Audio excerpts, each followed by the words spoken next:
Hey everyone, it's Jessica at Pretty Prints and Paper, and today I am going to show you how I'm going to make a dashboard for my Foxy and talk about what is a dashboard. You've probably heard this word a little bit with the planning world, especially with the traveler's notebooks or with the ring-bound notebooks.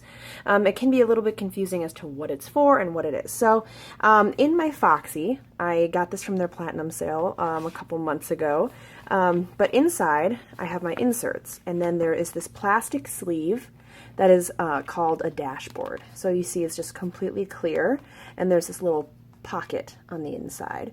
You can put different things inside that can be motivational, it could be quotes, it could be pretty, it can also be very functional. So what I'm planning on doing is having something calming and anchoring on this side, and then on the back I'll probably create some kind of an outline for post-it notes, for some catch-all thoughts or little lists and things like that, like maybe errands or something can go on a post-it note outline that sits right in here. So I'm gonna so that's what a dashboard is. You can put anything on it or in it. In the back, I'm just using it to hold a couple things, some stickers, my ruler, and some other miscellaneous items that I want to have with me. I do have a pouch also, but this one's a little bigger, and so everything lays a little flatter too, so I'm excited to see how that works. Now, I guess I was gonna do the decorative part, so why not show you all what it is I'm doing. Here we go. First, you want to gather your supplies. Here's a couple of things that I got. I have this white Signo broad gel pen. I have a couple watercolors to create the kind of look that I want. I'm particularly using watercolors for this dashboard. Thing of water, and I'm using a big round brush that comes in a 4-pack Crayola set that I just got on the back to school sale. I have this little dish for my paint. I'm going to try and do something with a similar motif to my blended Foxy and create that look with some watercolor. So first I measured the dashboard and cut out some plain white paper, and wanted to make sure that that was the right size so I can sketch out what it is I want to do. I also prepped some watercolor. I grabbed some water from the cup here and then mixed in some of my watercolors. All I'm using is a couple of these pots from the Michaels 24 set. I'm using these 3 colors here, and then I'm also using the Gonzai Tambi watercolor Kiritaki set that I just set some water in there, pulled it out, and added into my pan. You obviously can use whatever watercolors that you want to, but I know with the temperate nature of watercolor, I want to make sure that I know what it is I'm writing on here. I think I'm just going to do just a really abstract wash in the background and then adding an anchoring thought for myself. It gets really easy for me to get scattered, especially in preparation for school, and so I want to focus by anchoring what it is that's on my dashboard. So in this case, I'm using the word breathe.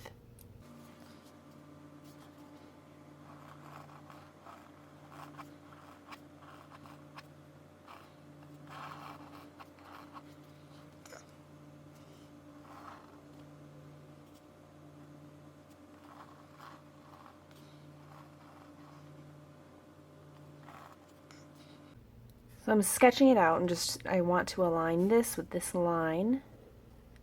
So I will keep that in mind when I do the final sketch on my watercolor. So this part of the video is at 5 times the speed, so that's for our collective benefit. Keep that in mind as you watch the video. The first thing I'm going to do is washi tape down the watercolor paper. It helps kind of minimize the amount of pooling, the wrinkling that comes from using watercolor. I first am using a wet on wet technique, which means I'm putting the water down first and then letting that pull the paint and let it flow wherever it might go. It adds a nice blended look look so that the colors kind of bleed right into each other. It is a little bit of chaos and it's hard to control, but it looks really cool when it's done. I'm going from light to dark so I can kind of control that gradient that is going into it, and just using my brush, adding some water or less water to pull the colors into one another and just dropping it in. You can also use a paper towel, and if you want to wipe off some of that excess water, you can always add that kind of look. It adds some texture to your watercolor.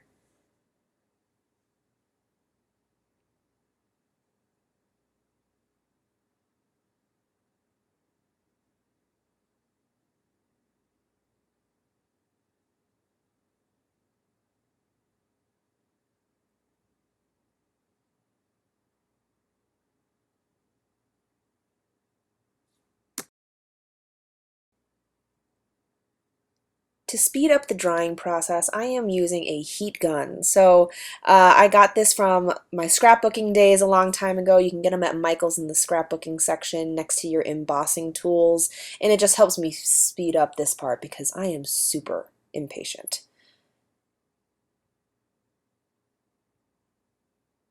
Once that is dry, I'm going to remove the washi tape and get to the lettering part. I will be using this wide white Signo pen.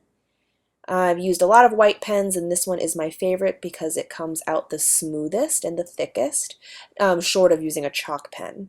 So I've gotten this at Michael's or a lot of other craft stores, and I'm just using some fake calligraphy to add in the lettering. I do a couple tutorials on this in a couple of my other videos, so check out the channel if you're interested in learning how to do this piece. The thing I've seen with this pen in particular is that it sometimes picks up the watercolor underneath. So you're going to find that it fades a little bit because it looks a little more pink and doesn't stand out quite as much.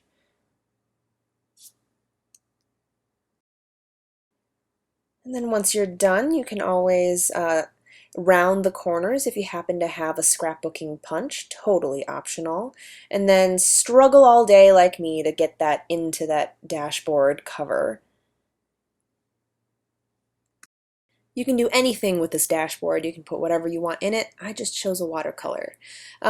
Quick project, very fun. If you like this video, give me a thumbs up, share, subscribe, whatever. I just hope that you enjoy it. I'll see you in my next video. Bye.